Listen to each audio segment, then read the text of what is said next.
اس دوران میں نے یہ 2 نئی آراء دی ہیں، ایک یہ اور ایک یہ کہ استرار کی صورت میں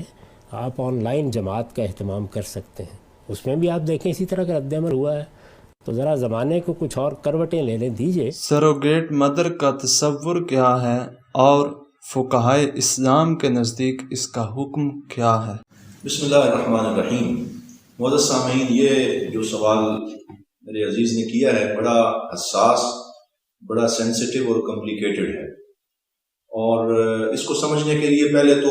آپ یہ سمجھ لیں کہ سیروگیٹ مدر یا سیروگیسی کسے کہتے ہیں۔ اسے عربی میں استئجار الرحم کہا جاتا ہے، اور اس سے مراد یہ ہے کہ جب بیوی کسی وجہ سے وضع حمل یا بچہ پیدا کرنے کے قابل نہ ہو تو پھر مرد سے سپرم اور جو بیوی ہے اس سے ایگ لے کر اسے میڈیکل طریقے سے فرٹیلائز کر کے اور اس کی تلقیح کے بعد اس کو کسی دوسری عورت کے رحم میں رکھ دینا اور 9 ماہ تک وہاں رکھنا، اور پھر اس 9 ماہ کا اس عورت کو کرایہ ادا کرنا۔ جب وہ بچہ پیدا ہو جائے تو وہ بچہ اس سے لے کر اس عورت کو دے دینا جس کا وہ ایگ تھا یا جس کا وہ مادہ منویہ تھا جس کی وجہ سے وہ بچہ پیدا ہوا ہے۔ اس کو سروگیسی کہا جاتا ہے۔ یہ یورپ میں مختلف تجربات کے بعد یہ عمل شروع ہوا، اور پہلے تو اسے مجبوری کے لیے استعمال کیا گیا کہ اگر کسی کے ہاں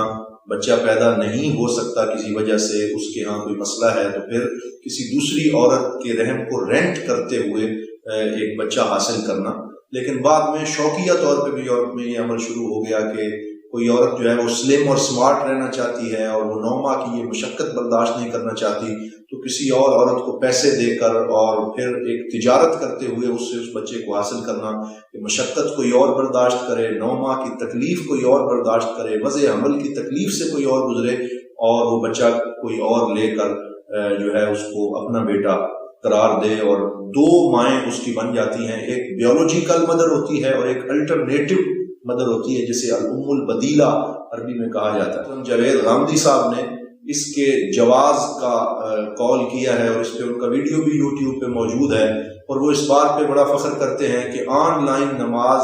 اور یہ جو سیروگیٹ مدر ہے اس کے حوالے سے جو میں نے فتویٰ دیا ہے، گویا میں نے بڑی آسانی مسلمانوں کے لیے کر دی ہے۔ تو یہ ہمارے ہاں بہت سارے ایسے اسکالرز موجود ہیں جو آسانی دینے کی بات تو کرتے ہیں، لیکن ہر ایک چیز کو جائز قرار دے دینا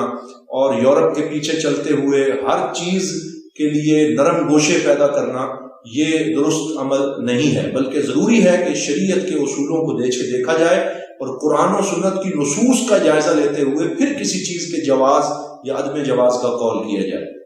جامعہ الازہر مصر کے عظیم دارالافتاء جو پوری دنیا کا ایک عظیم مرکز تحقیق ہے، اس نے آج سے تقریباً 8 سال بلکہ 10 سال پہلے اس پہ پوری کتاب شائع کی جسے الجینوم کہا جاتا ہے، اور اس کے مصنف میرے استاد گرامی ڈاکٹر رافت عثمان ہیں جن کا وصال ہو چکا، اور ان کی وہ کتاب میرے پاس موجود ہے جس میں انہوں نے پوری تفصیل کے ساتھ 70 صفحات پہ مشتمل اس پہ ریسرچ آرٹیکل لکھا، اور اس میں یہ لکھا کہ جس طرح غامدی صاحب اور دیگر کچھ لوگوں نے رضاعت کے اوپر اور فیڈنگ مدر کے اوپر قیاس کرتے ہوئے یہ جو سیروگیٹ مدر ہے اس کے جواز کا قول کیا ہے، انہوں نے کہا یہ قیاس مع الفارق ہے، یہ قیاس شرعی طور پر درست نہیں ہے، کیونکہ قرآن حکیم نے جہاں پر ماں کا درجہ ذکر کیا ہے وہاں صرف ماں کو ماں اس وجہ سے نہیں کہا کہ وہ جو ہے وہ ایک نطفہ یا ایک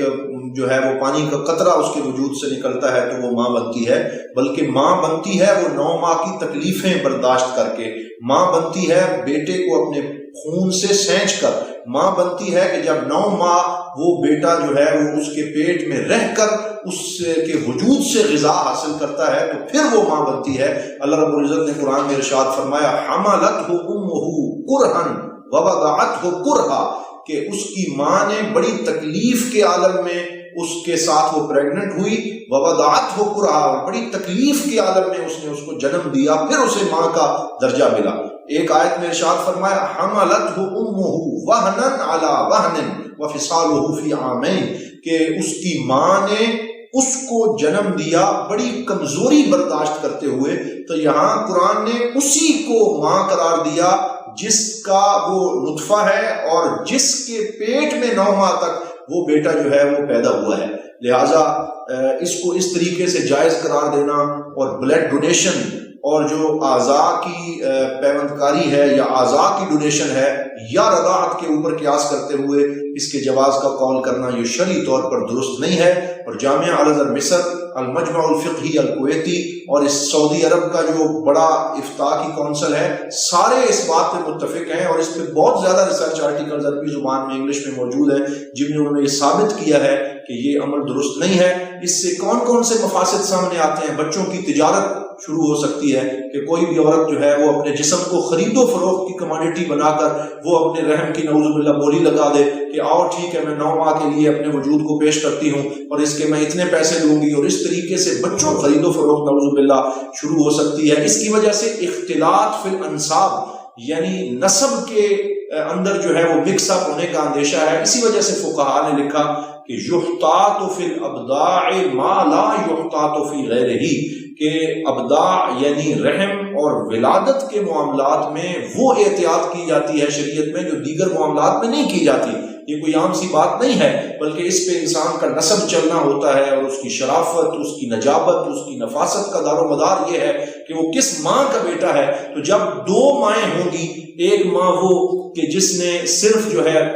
وہ اس عمل تولید کا آغاز کیا، اور دوسری ماں وہ کہ جس نے 9 ماہ تک اس مشقت کو برداشت کیا، پھر پیسے دے کر اس سے وہ بیٹا لے کے دوسری کے سپرد کر دیا، اور پھر ان میں ایک تنازع اور ایک جھگڑا پیدا ہوا. اور قرآن کہتا ہے وَلَا تَنَازَعُوا فَتَفْشَلُوا، کہ آپس میں جھگڑے نہ کرو کہ جس کی وجہ سے تم ناکامی کا شکار ہوگے. یہ سارے اس کے مفاسد ہیں، خرابیاں ہیں، خطرے ہیں جن کی وجہ سے فقہاء کرام نے اس کے جواز کا قول نہیں کیا اور بڑے اصولوں کے تحت اس مسئلے کو پرکھا ہے. اب دیکھیں یورپ میں تو یہ مسئلہ جو ہے یہ بہت ہی آگے نکل گیا کہ وہاں تو میاں بیوی کی قید بھی ختم کر دی. ابھی بی بی سی اور CNN پہ رپورٹ آئی ہے کہ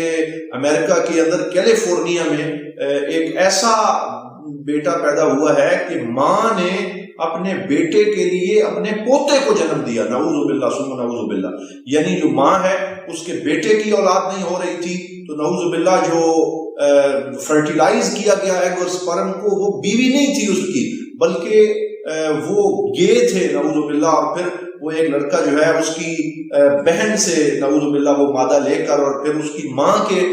وجود میں رکھا گیا اور اس نے اپنے پوتے کو جنم دیا. تو کہاں تک معاملہ چلا گیا؟ حلال و حرام کی تمیز ختم ہو گئی اور جو ہے وہ شریعت مطہرہ میں اتنا بڑا فساد، اور پھر اس کو بغیر سوچے سمجھے جائز قرار دے دینا اور کہنا کہ میں نے بہت بڑا فقہی کمال کر دیا ہے اور دنیا میرے نام کو سلامی دے گی. کوئی سلامی نہیں دے گا، بلکہ یہ جو آپ چیز کر رہے ہیں اس سے حضور صلی اللہ علیہ وسلم کی امت کے اندر جو فتنہ اور فساد جنم لے سکتا ہے اس کا آپ کو اندازہ نہیں ہے. میں آخر میں صرف 2 مثالیں یہاں پہ پیش کرتا ہوں. جرمنی کے اندر یہ واقعہ پیش آیا جو آن دا ریکارڈ ہے کہ جس میں ایک خاتون نے سروگیسی پر آمادگی کا اظہار کیا کہ میں 28,000 جرمن مارک لوں گی اور تمہارے لیے یہ بچہ پیدا کر کے دوں گی. تو ان کا آپس میں اتفاق ہو گیا اور 9 ماہ بعد وہ بچہ پیدا ہوا اور وہ اس نے اصل وہ جو ماں باپ تھے ان کے حوالے کر دیا. بعد میں جب 1 ماہ کے بعد DNA کیا گیا تو پتہ چلا کہ وہ سروگیسی کے دوران وہ صحیح طریقے سے فرٹیلائز نہ ہو سکا اور اس دوسری عورت نے جو سیروگیٹ مدر تھی اس نے اپنے خاوند کے ساتھ حقوق زوجیت ادا کیے. تو یہ بیٹا در حقیقت اس کا حقیقی بیٹا ہے، یہ ان ماں باپ کا بیٹا ہے ہی نہیں. لیکن پھر کیونکہ وہ پیسے لے چکی تھی 28,000 مارک تو وہ بیٹا انہوں نے اسے واپس کرنے سے انکار کر دیا. تو ایک ماں اپنے بیٹے سے محروم ہوئی اور نسب میں اختلاط کا کتنا بڑا خطرہ پیدا ہوا. دوسری مثال امریکہ کی ہے کہ جہاں پہ میاں بیوی نے ایک اور عورت کے ساتھ سیروگیسی پہ اتفاق کیا اور پھر کیا ہوا کہ جب وہ فرٹیلائز کر کے اس کے رحم میں وہ رکھا گیا اور وہاں پہ تولید کا آغاز ہوا تو پتہ چلا کہ ابھی جب ٹیسٹ کیے گئے تو پتہ چلا کہ اس بچے کا دماغ چھوٹا رہ گیا ہے، وہ معذور پیدا ہوگا اور وہ جسمانی طور پہ ٹھیک نہیں ہوگا. اب جب وہ بچہ پیدا ہوا تو وہ جو اصل ماں باپ تھے جن کا سپرم اور ایگ تھا انہوں نے بچہ لینے سے انکار کر دیا. انہوں نے کہا ہم یہ کیوں لیں، یہ ہمارا ہے ہی نہیں. اور کیس عدالت میں گیا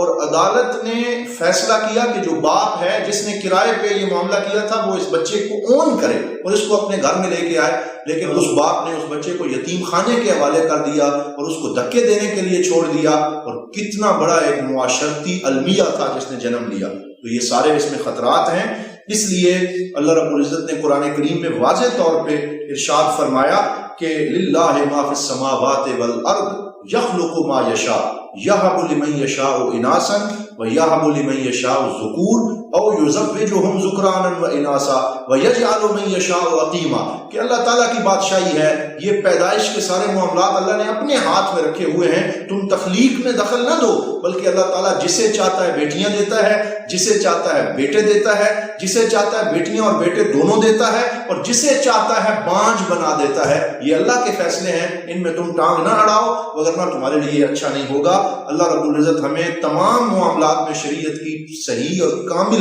پیروی کرنے کی توفیق عطا فرمائے۔ والسلام علیکم ورحمۃ اللہ وبرکاتہ۔